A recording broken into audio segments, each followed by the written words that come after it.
What's up, Oilers fans? Thank you for tuning in to another edition of Oilers Nation After Dark. The Edmonton Oilers victorious 6-3 over the LA Kings. Finally, a game where you could sit back, relax just a little bit, and enjoy it. The Edmonton Oilers looking very good on this occasion, now leading 3-2. The series now shifts back to Los Angeles on Saturday. So you got some time to sit back, take it easy, perhaps enjoy the NFL draft or some other series or the Jays, whatever else you want to do. Saturday, Oilers with a chance to move on to the second round of the Stanley Cup playoffs. Today on the show, we'll be joined by Zach Laing of Oilers Nation and Daily Faceoff, as well as Cam, both guys right for the Blue Jays too. Maybe we'll talk a little Jays. It's positive here on Oilers Nation After Dark. We've got Gavin the Producer on with us tonight as well.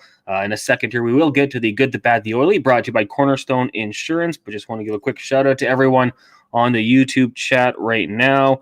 I see a bunch of the regulars. We got Scotty, Ewan, Kimberly, QF Pro. Oh, hey, there's ZJ Laing, Jacob, Tyson, Cheryl, Kyle, Aaron, Scotty. I think I already said that. Kyle, Rusty, Colton. Shout out to you guys for tuning in tonight. Make sure you hit that like button on YouTube, on Facebook. I see Megan, Jennifer, Frank, Sherry, Jessica, Brian, Justin, Tim. Thank you guys all for joining us on the show tonight.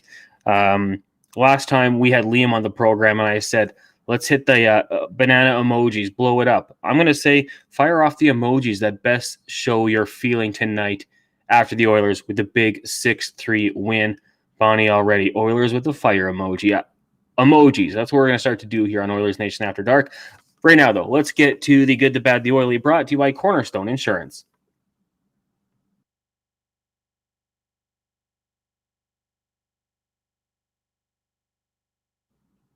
As usual, the good, the bad, the oily, brought to you by Cornerstone Insurance. You can visit cornerstoneins.ca/nation to get an online tenant or condo insurance quote in just a few minutes and use discount code NATION for an exclusive rate. Find out why Cornerstone Insurance brokers are ranked amongst the best in Alberta. I see some hearts. I see some nerd faces. I see claps. I see explosions. Oh, Mattis, you got the Australian flag in there. Shout out to Australia as well. Let's bring in Zach Laing to run through the good, the bad, the oily here. Zach, positive vibes tonight. Yeah, absolutely, man. You got to feel good after that one. What an absolute huge victory for this team. Putting together 2 in a row, and we got the Kings on the brink of elimination, Connor. I mean, what more can you ask for right now? 100%. I mean, you go back, 48 hours, maybe a little bit more. The Edmonton Oilers down 3-0 after 20 minutes. I don't think too many of us had thought we'd be here, but here we are. The Oilers have a 3-2 series lead, and then shifting back to Los Angeles, like we said, on Saturday, some days in between here. Zach, there was lots to choose from tonight for the good, but we settled with offense. 6 goals by the Edmonton Oilers tonight, and not just from the usual suspects. Leon Draisaitl did his thing. Evander Kane, Zach Hyman, who's starting to heat up, using his face to score goals. But you're also getting the goals from Nick Bouchard, a couple. Really good to see this offense finally break out. Yeah, absolutely, right? I mean, this is something we were waiting for earlier in this series. I kind of wrote about it after the first game or two, kind of talking about how the Oilers big guys need to insert themselves into this series, talking about the Evander Kanes, talking about the Zach Hymans, guy we're still waiting for is Ryan Nugent-Hopkins, right? Held to only 1 assist here tonight. But these are the guys that the Oilers need to rely on as well as Connor McDavid and Leon Draisaitl. And I mean, what more can you say, about the big guns, right? Draisaitl, a beautiful goal, down in front earlier in the game. Connor McDavid, another 2-point performance with 2 assists out there. All in all, it was a real solid performance. And the thing is too, is like 2 goals from Nick Big Jug's dad, right? Like, I mean, I think that was great to see as well. Some depth scoring coming through for this team. I thought it was really interesting to see him bumped up into a top 6 role the way that he was. But hey, let's not forget that, that's what this guy was doing in Arizona all year. Like, he was playing a top 6 role with the Coyotes. So I thought he slid up there really well and looked real solid tonight. Corey on Facebook says, off to bed, awesome game, go Oilers. Corey, we appreciate you stopping in for a couple minutes here. A lot of people fired up with what we saw tonight, and Brett Kulak, I mean, I've kind of been pumping his tires after every game here on Oilers Nation After Dark. I've loved what he's doing. It looks like he's turned it up a notch in the playoffs, so good to see him get on the score sheet as well. But first career playoff goal, is that what they said? Like, Pretty crazy. Yeah, that's what they were saying. Yeah, it was pretty great to see. All right, Zach, we do the good, and then we have to do something that's bad. That's just part of the segment. And, this one, it's a 3-day wait. I don't know if it's necessarily bad. I think this might be kind of a good thing for the Oilers. We know that Evander Kane's undergoing something, but for the fans coming off that performance, maybe you just want to play that game tomorrow because the Oilers, everything was going their way. Yeah, honestly, I mean, I think it's a bit of a double-edged sword, right? And I kind of lean a little more towards the fact that, this is probably a good thing for the Oilers, right? You take a look at, the minutes tonight. Leon Draisaitl, only 21 minutes. Darnell Nurse, only 21 minutes. McDavid, 19 minutes. Jay Woodcroft, if he really needed to, could have kind of ran these guys into the ground a little bit and played them upwards of 30 minutes. I know that was something that Elliot Friedman was talking about in the first intermission of the game, but they didn't have to do that, right? So, everybody got a pretty fair share of minutes. I mean, Klim Kostin, he played 10 minutes tonight. Philip Broberg, 8:14.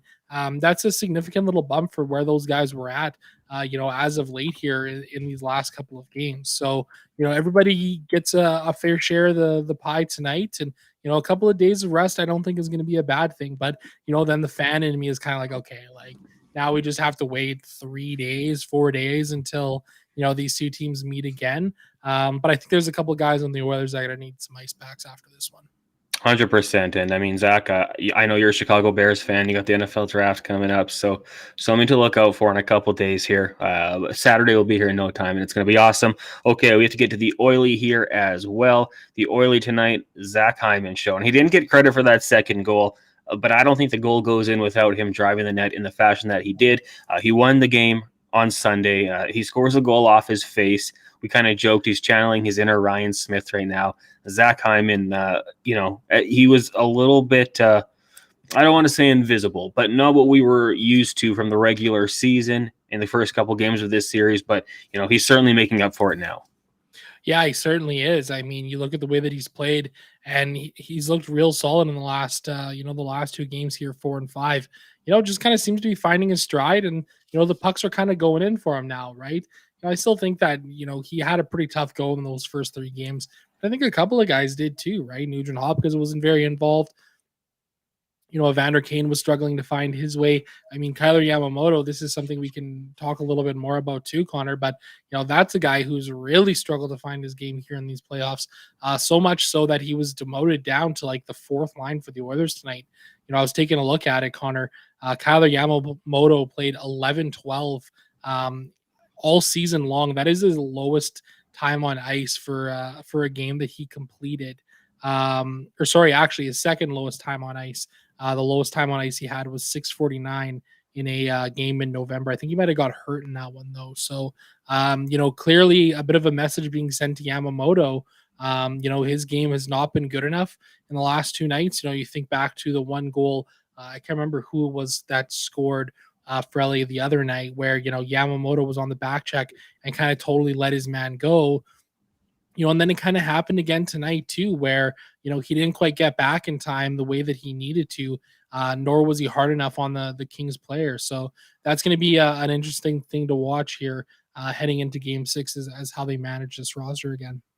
Yeah, that was kind of just let him go. And Darnell Nurse was puck watching, and I think it was the first goal of the game, last game. And you're right. Just looking at his minutes, he played 18, 15, 15, 18 in the first 4 games, and put down to that last line there with Klim Kostin. I mean, I thought they were okay in their limited ice time, noticeable, but Kyler Yamamoto, I mean, the message has to be sent. You're playing in the top 6. At some point, you do have to break out offensively, and, he's suffering the consequences now. And then the Oilers go out and score 6 goals. So maybe they found the key there to victory going forward. Before we bring in Cam, and that will happen very soon here, just want to get to the Boston Pizza Fanalytics, some numbers that were shared during the game. When you look at the first 5 playoff games or first 5 games of a playoff, Evan Bouchard now has 8 points. In Oilers history, only Charlie Huddy and Paul Coffey have more than that, which is pretty impressive. And then you also look at how long it took a player to get to 40 career playoff assists. It took Connor McDavid 42 games. That's only behind Peter Stastny, Leon Draisaitl, Mario Lemieux, Ken Linsman, the Rat, and Wayne Gretzky. So some numbers there for you, powered by Boston Pizza Fanalytics menu. Check it out. they've got some amazing stuff there at Boston Pizza, and there's some numbers just to throw your way. Okay, let's bring in Cam right now to break down and share some of his thoughts. Cam, I assume you heard the good, the bad, the oily. We talked about the offense. We talked about waiting until Saturday for another game, and then Zach Hyman finding his game. Anything you want to touch on from those topics? Sure, I can jump in and say Zach Hyman today. And I mean, people have made this comparison in the past, but today, with it being a playoff game, I think kind of really cemented it that he's this generation's Ryan Smith. He's the new Smitty on this team. Seeing him go to the net and take that puck off of his face and have that go in, and then later in the game crash the net and knock it off and score a goal doing that. You see him on the bench getting attention for having the puck drill him in the face, and he just keeps going a few shifts later and does the exact same thing again. That's what you love to see. It reminds you of Ryan Smith back in 2006 when Chris Pronger takes that like clapper of a breakout pass and drills him in the face, and he loses a few teeth, and then he just comes right back out. So that was the memory that stuck out for me in this game, which is a pleasant thing to remember when you're watching an Oilers hockey game. Cam, Ryan Smith, Zach Hyman, who had the better hair? Oh, I have to go with Smitty for sure. That's iconic, undoubtedly. Let's talk very quickly about the goaltending. And Stuart Skinner, obviously, we know what happened in Game 4, pulled after allowing 3 goals. I wouldn't have put all those goals on him, but, I mean, the message was certainly sent, and the team responded with Jack Campbell between the pipes. Tonight, 25 shots. He allows 25 saves on 28 shots, allows 3 goals, save percentage just under 9. Better than the Kings. He outdueled the Kings goaltenders. Zach, what did you make of Stuart Skinner in his return?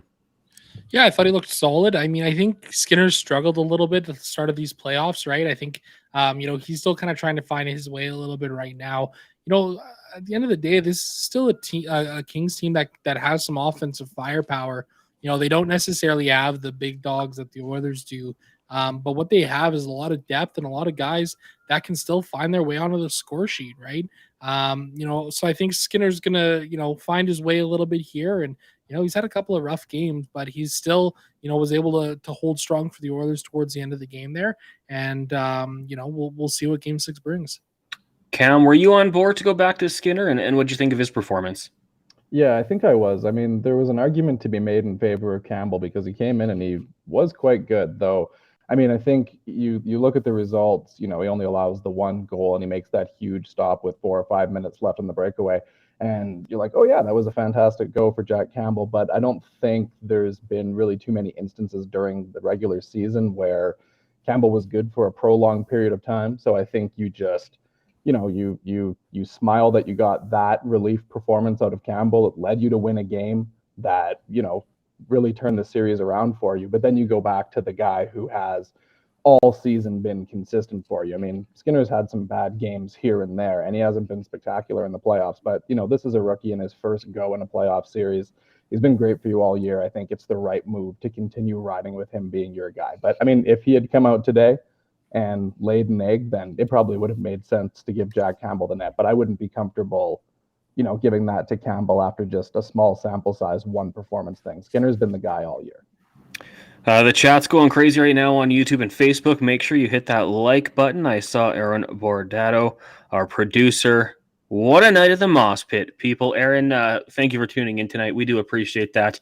Aaron, on Saturday, will be down at Greta, hosting the Oilers Nation official watch party. It's your destination for away playoff games with the Edmonton Oilers involved. If you want to reserve a table, make sure you go to gretabar.com/book, or you can text 587-418-8507. They'll be giving away prizes. Of course, there's going to be drinks flowing. There's going to be a pop-up shop where you can get your Nation gear, like the shirt behind me here. I've mentioned that a few times. I don't want to wear it because it's worked out well, and I'd be blocking off half of it, but you can see Zach modeling it there. He's got the black and blue one. We got the white and orange one. If you want to check out anything, pick that up. Oh, that looks so nice.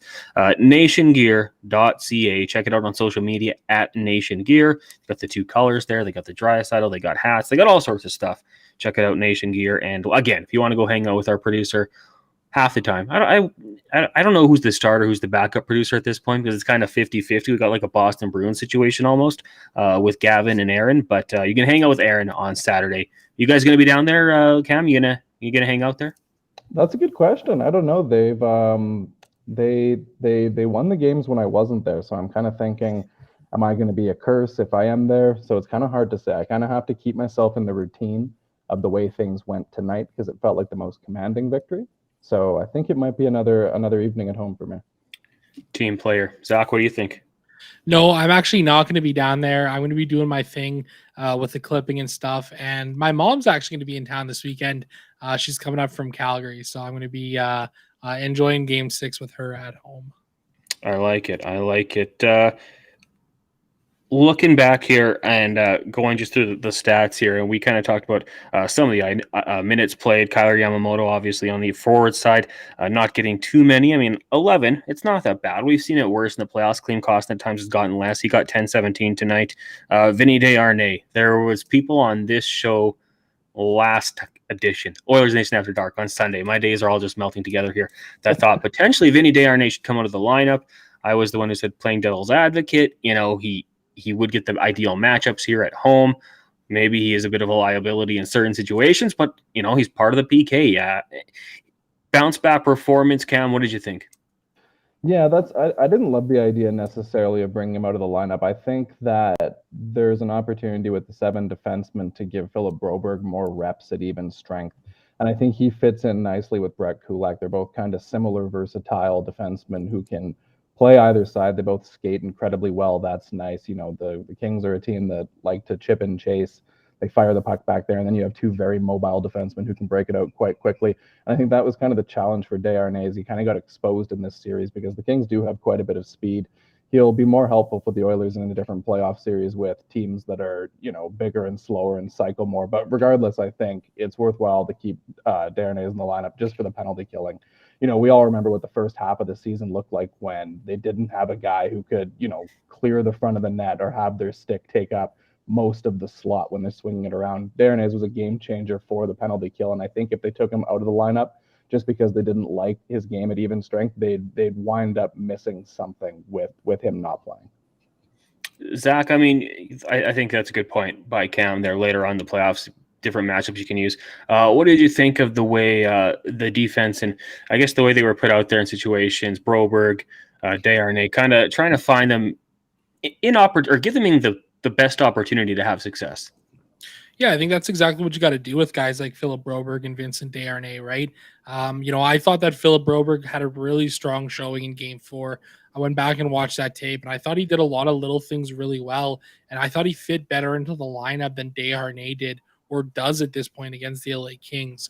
You know, if you take a look at the way this series has kind of gone, you know, those first 3 games really were these big, heavy, physical, hard checking, lots of penalties, you know, lots of BS after the whistle kind of games, right? And then it feels like in the last, you know, Game 4, Game 5 here tonight, it's kind of settled down into a more end-to-end style of hockey. And I think that facilitates a bit of a better game for Philip Broberg. You know, he's a stronger skater. He can move the puck.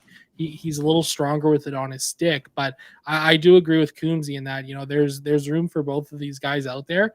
And I think that going 11-7 will continue to work for this team through the playoffs. Looking here on the YouTube chat, Christopher says, shout out to Zach's mom. Yeah, I don't know if she's watching, Zach, but shout out to your mom. Awesome. Isn't. She's going to come visit you. It was funny. We had Liam's dad watching on Sunday for his pre-birthday edition of the show. So Liam's dad's the big man. Yeah. God, one day I hope to meet him. He raised a fine young man. Joe Coffey says Kane is hungry and Hyman is busting. They could eat Brossois for sure, says Cheeks. Yeah, I mean, I personally think this is one of the tougher matchups for the Oilers in the playoffs. First round, the LA Kings, a team that can, you know, shut it down, and we've seen them do so a bit here. Here's a stat for you guys. The Edmonton Oilers power play in the playoffs. In Game 1, 1 for 3. In Game 2, 1 for 1. In Game 3, 2 for 4. In Games 4 and 5, 2 for 3. That's 8 for 14 in the playoffs. 57%, if my math is correct. Zach, I mean, the power play. I thought the Kings, the first time these two teams played, did a very good job kind of breaking up the power play, but somehow the power play has been even better than it was in the regular season. What have you seen from them? Yeah, it's pretty remarkable. I think they're just continuing to build off the success that they had in the regular season. they do such a good job of moving the puck around. It makes it really difficult for opposing teams, and especially the LA Kings, to really try and track the puck in the offensive zone, right? Something that's kind of remarkable to think about too is the fact that, Evander Kane's goal came on the power play, and that was actually the Edmonton Oilers' first goal all season from the second power play unit. Like, it's hard to believe, but it's true. That group of five that's been out there all season, Nugent Hopkins, McDavid, Draisaitl, Zach Hyman, Tyson Barrie, and Evan Bouchard have just been so good. They play a minute 45, a minute 50 of every power play and really don't let that second unit get a chance. I think they're just going to continue to build off the success that they've had from the regular season. What do you think, Cam? I mean, I don't know. How do you slow down this power play? What do opposing teams look to do? I don't know what there is. I guess you just pay off the refs. Do whatever. And I mean, tongue in cheek, sarcastic. I'm not being serious, but do whatever the LA Kings did in the early few games of the series. It really feels like the reffing is kind of tilted back more to normal. It felt like, I mean, we all talked about this every single time we do the show early in the series when it was frustrating. Felt like everything was being called, but then you look at this game, the Oilers only took 2 penalties and LA took 4. There was I think it was in the first 3 games, the Oilers and Kings had the biggest penalty differential, and it was obviously in LA's favor. They had 7 more power play opportunities than the Oilers had through 3 games, and that was despite the Oilers dominating them in terms of shots throughout the entire series. So it was nuts to see, like, okay, here's one team that's like clearly dictating play, and they're not getting called. Well, here we are now, and the series has kind of shifted. The things are being called on the Kings, and the Oilers are getting the power play opportunities, and it's just, you can see the difference between the two teams when the game is called normally, like the Oilers expect, and then their power play gets to go.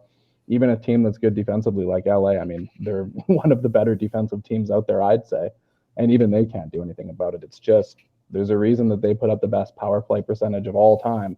That's an insane thing to do, like a record that who would even think that would happen? It's nuts.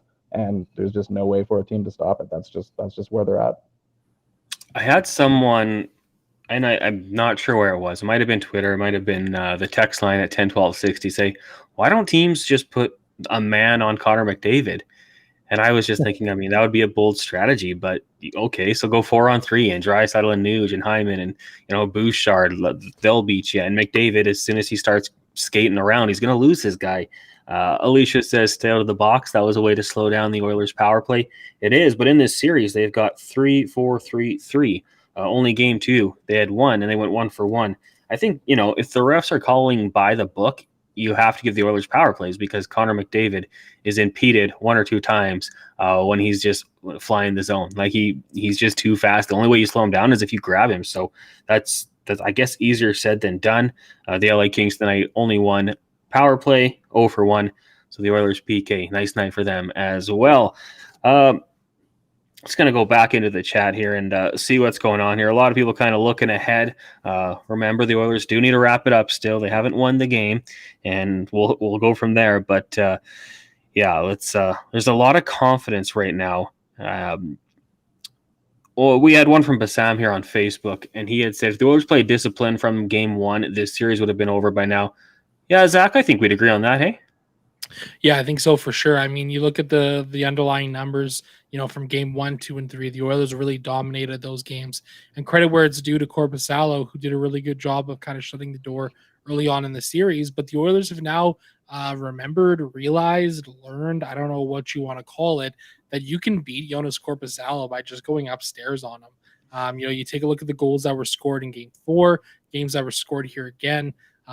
Evander Kane's goals in both games, Zach Hyman's goal in game 4, Draisaitl's goal here in game 5. These were all shots that were put upstairs over Korpisalo, who really kind of gets deep in his crease down in the butterfly position. I'm not no goalie expert, but apparently that's what that's called. So some people talking about it that are a lot smarter than me about goaltending on Twitter tonight.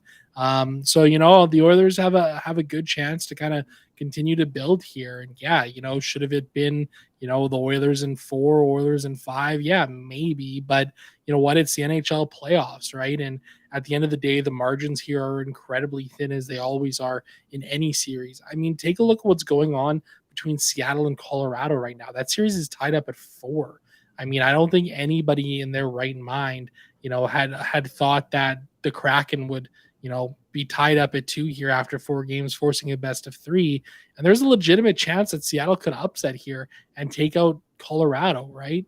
The margins are really thin. So, I think at the end of the day, I think we're in a good spot right now, the Oilers, and see what comes next on Saturday.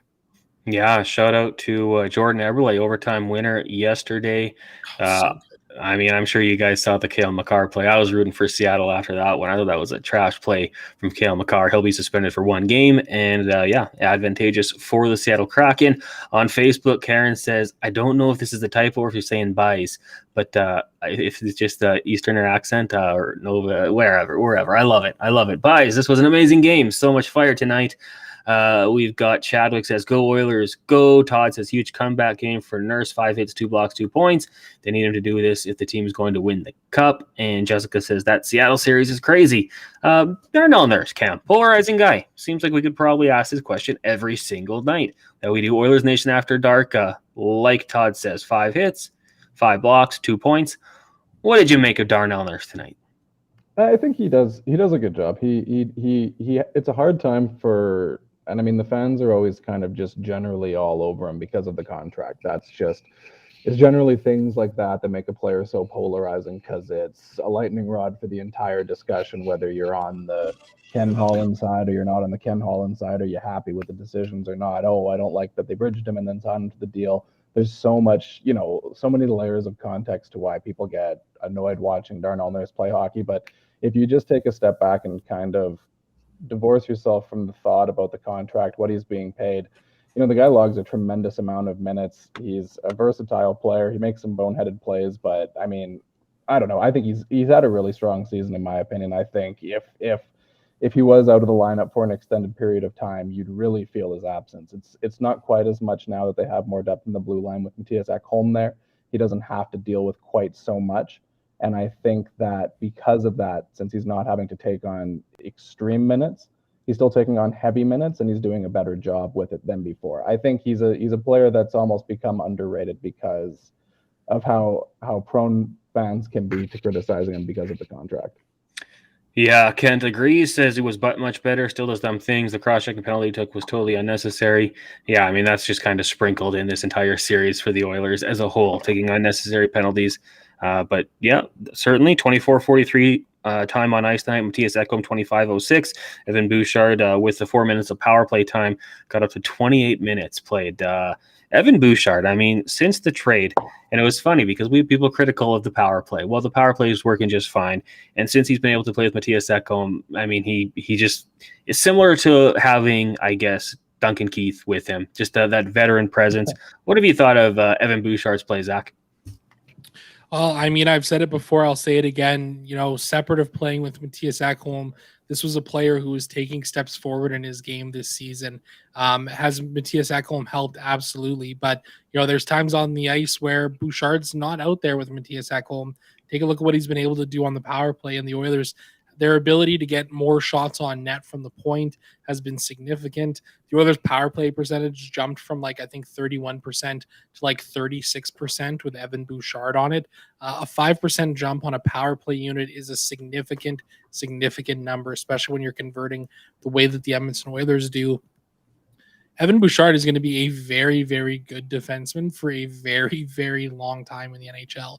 He is going to be a elite puck mover who is going to put up, 60, 70, maybe even 80 points on a very, very regular basis over the course of a full season. You take a look at what he's just done down the stretch this season and the production that he's had, and even leading into the playoffs here. He ended the regular season with 40 points in 82 games. He came into this game tonight leading defenseman in scoring in the playoffs. I think there's a very, very bright future here for Evan Bouchard on the point. Someone brought up how big is Bukestad? He's 6'6", 209. That's what he's listed. So yeah, he is a big dude out there. He's got the long reach, and you know what? My phone was on the wrong game, so I just lied to you guys all about minutes. Nobody called me out on it. Evan Bouchard 19 minutes tonight. Darnell Nurse 21 minutes, much more manageable. It did not look right from when I got to the forwards. Connor McDavid played under 20 minutes tonight, as did Zach Hyman. Draisaitl was just over 21. Nugent Hopkins under 19. Evander Kane 17. So, yeah. Not quite as many minutes. I saw McDavid was at 30, and that just did not make sense. So that one's on me. My apologies. Jessica says he's much better with less minutes now that Ekholm is here, referring to Darnell Nurse. And she also says, I miss Keith, but Ekholm is definitely filling that void. Ambulance? You guys downtown, right? Yeah, that happens. That happens. I should just ignore it. Alicia, all three of you guys are downtown. Hopefully everyone's okay. Hopefully that's not down at the Ice District. Alicia says a Bouchard bomb on the side of the face resulted in a goal. Heavy shots go in. Yeah, how about that? I mean, a mere mortal like myself would have collapsed when that puck hit me in the face. Zach Hyman just deflects it off, and good for a goal. Zach, pretty nice to see that, hey? Yeah, it was. I mean, talk about using your head, right? Great job by Zach Hyman there, for finding a way to get in front of that one. It was kind of funny listening to Kevin Bieksa talk during the intermission too. He kind of noted how, Zach Hyman didn't really get busted open by that puck. It's kind of funny how, that puck just must have hit him in a certain way where, thankfully it didn't draw blood or anything like that. So, yeah, no, it's great to see. I mean, Hyman, he's going to score these goals in any way that he can, right? He's always going to be in front of the net. He's always going to be driving down to that area. So, yeah, it was great to see him get on the score sheet. Zachary on Facebook. Let's go Oilers, a diehard fan from New Jersey. We, on the last show, asked where people were from, and we got people watching all over the world. It was super cool. So shout out to Zachary watching from Jersey. Kent says, pretty sure he angled his face to deflect that on a goal, and he did it without getting cut. Pure sniper. Yeah, Cam, I mean, you got to be a Ryan Smith-esque player for that type of goal. Yeah, that's what I'm saying, man. Like, you do stuff like that and you really endear yourself to the fan base. I brought it up earlier. Everybody remembers that Ryan Smith thing with the breakout pass. And for Hyman to do it the one time is, that's pretty badass to do it once, but then coming back like a few shifts later and just barging into the net like that, knocking it over, that's something. I would, by myself, there's no way. Inconceivable. I could take a puck to the face like that and keep going after that. I said, he doesn't get credit for the goal, but that goal does not go in without him driving the net like he did, creating a little mayhem in there. And good on Bugstad to recognize it. Just throw it in there. Okay, we've got Tyrell, who's been in Mexico watching the games. Awesome. And Karen, I'm a New Yorker, diehard Oilers fan who's currently in L.A. Oh, man. Oh. And it was an Eastern accent. Okay, yeah, not a typo. Eastern accent. Buys. Mike D's watching in Seattle. Dwayne says, nice to see throttling again. I predict that on the day job, the Jason Gregor show. I said this is the game where the Oilers finally busted open. For a while there, was not confident. I thought maybe the LA Kings find a way to get back into it. But the Oilers did a good job in chasing Korpisalo. I think we're probably all on the same page. You don't go to Copley. You got to go back to Korpisalo. Hey, Zach? Yeah, I think so. Similar to, what the Edmonton Oilers thought process was. I think it was like 17 or 18 days since Phoenix Copley had drawn into the net, and it kind of looked like it, right? So, I think the LA Kings are kind of realizing that, maybe Jonas Korpisalo isn't as great as they kind of thought he was, because he's definitely showing his warts here in the last two games, similar to what was happening when he was with the Columbus Blue Jackets earlier in this season. But yeah, I would expect them to go back to Korpisalo, and I don't think there's any reason to stray away from Stuart Skinner in the Oilers crease. Oh, 100% with that one. Okay, just because we've got people here. Joel on YouTube watching in Sydney, Australia. Chuck's in Surrey. Alex watching from Edmonton. Appreciate that. And very nice from Zachary. It's people like you guys, which is the reason it's on my bucket list to take a vacation in Edmonton to attend a game live. 100%. You have to get down to the Ice District, Rogers Place, and watch a game. You have to see Connor McDavid in real life. It's just as fast as he is on TV. Watching him in real life, it's unbelievable how fast that guy is and how quick he accelerates. Put it on the bucket list and try to get out here. Maybe, just maybe, AMA Travel can hook you up with a nice little vacation. I know they helped our good friends Tyler, Bagmilk, and Jay get down to LA. Are they going back Saturday? I don't know. But if you wanted to take a last-minute trip and go down to LA, make sure you check out AMA Travel. fantastic folks there. And they also power the out-of-town scoreboard. In case you missed it tonight, Jesse Puljujärvi picked up an assist for the Carolina Hurricanes. Came in a loss, but that doesn't matter. JP gets on the score sheet. The Islanders winning 3-2. Carolina now leads that series 3-2. The Dallas Stars knocked off Minnesota 4-0. They now have a 3-2 series lead. And, of course, here in our town, it was the Oilers 6, Kings 3. Oilers take a 3-2 series lead. Tomorrow, you've got the Florida Panthers right on the brink of elimination, down 3-1. They're playing in Boston. It's a 5 o'clock start.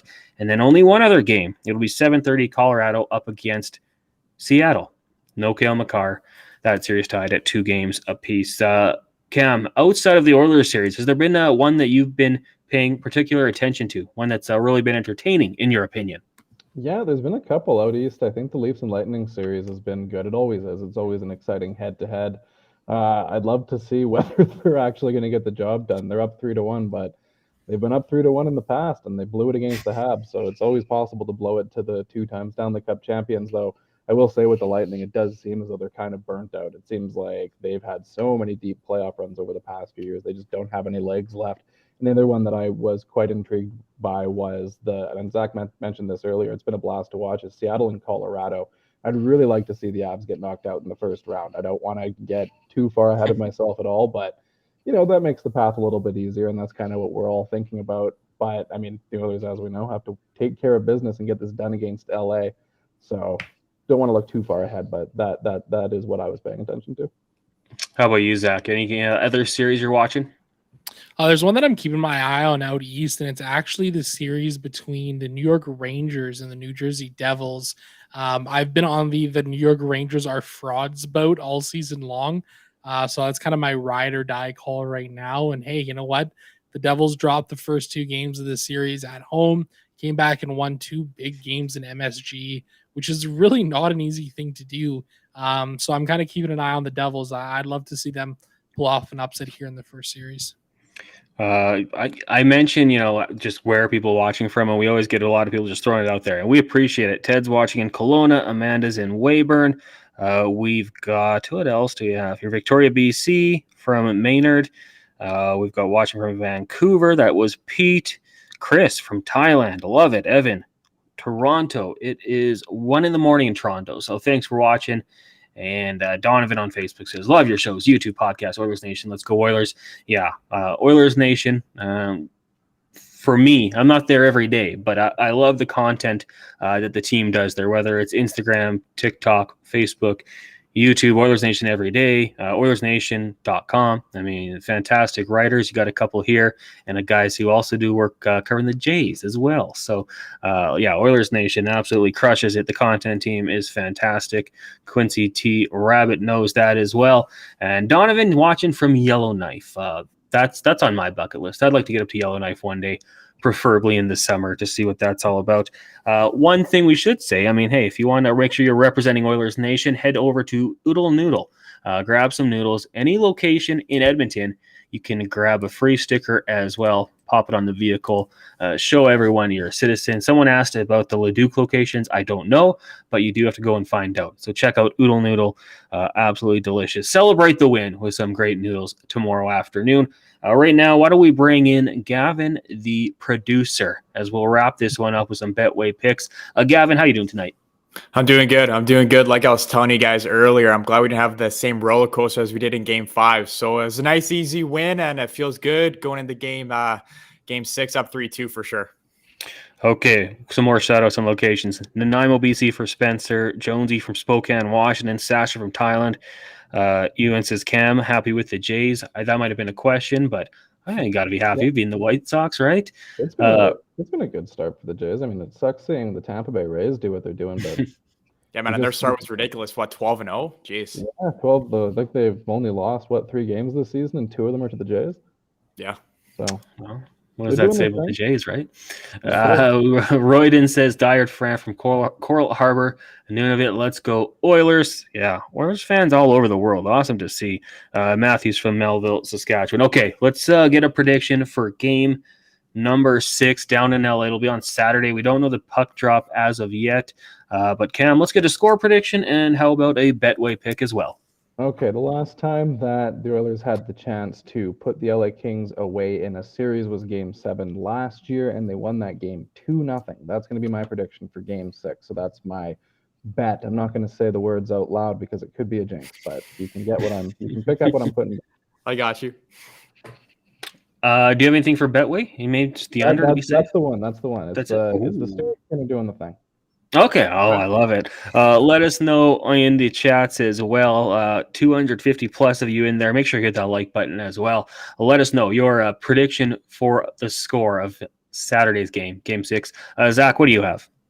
I'm going to go with a 3-1 victory for the Oilers. It's the same score that I called ahead of tonight's game. I think it is going to be a little bit of a tighter affair. And for my Betway bet, I'm going to go with a Ryan Nugent-Hopkins goal.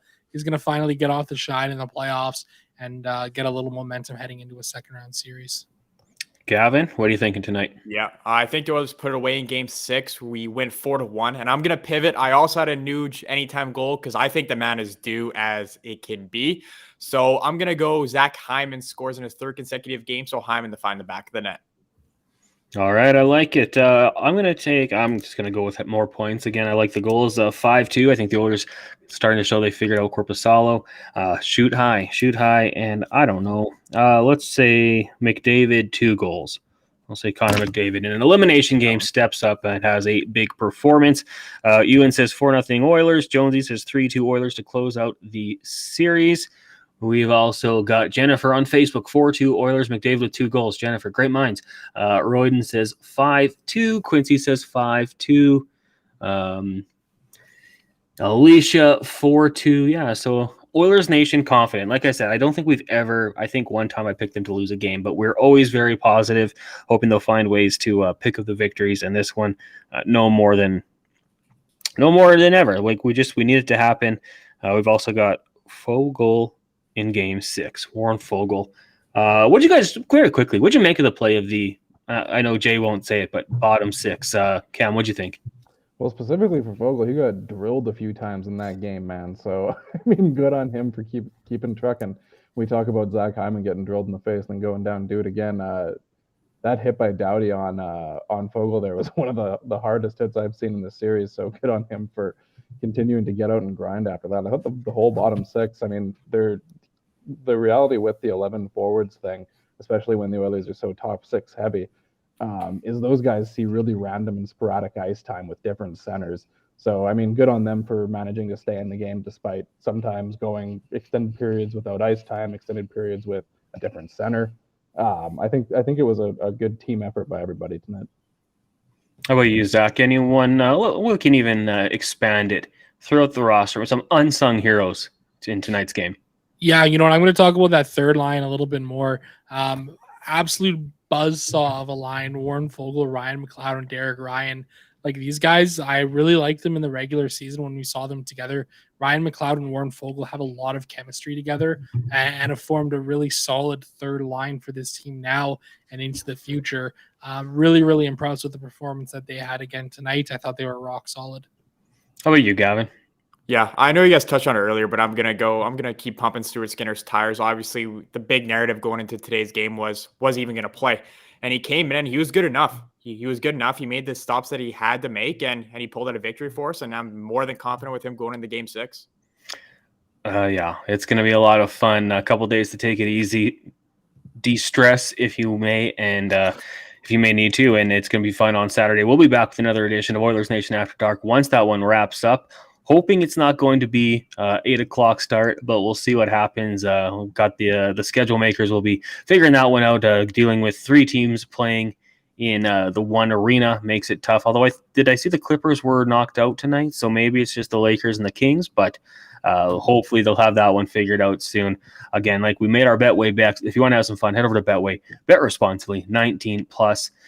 And just a couple more chats here. Demo, I see you on Facebook. Thanks for tuning in. Carrie says Bukestad and Kulak were machines tonight. Yeah, I would agree with that. Bukestad shows off that range a little more. And Royden, we'll give you the final word. Fogle was pretty good tonight. Broberg was calm and collected throughout the game. Shout out to both. Yeah, glad he was okay because originally when he fell into the boards, it did not look good. But yeah, found his way back onto the ice. Okay, that'll do it for us here on Oilers Nation. Quickly, big thank you to Cornerstone Insurance. Of course, Greta for the watch party. Make your reservations at gretabar.com/book. Boston Pizza's new Fanalytics menu. Nation Gear, nationgear.ca if you want to grab a shirt like that one or the shirt that Zach is wearing right now. Oodle Noodle, if you want to go get some noodles and an Oilers Nation sticker, any location in the city of Edmonton. And AMA Travel, if you're looking to get that quick trip down to Los Angeles, they are the best people to help you out with that. And of course, Betway 19+, bet responsibly. For Coombsy, for Zach, for Gavin the Producer, and everyone in Oilers Nation, thank you guys for tuning in to Oilers Nation After Dark. My name's Connor Halley. We'll talk to you again on Saturday.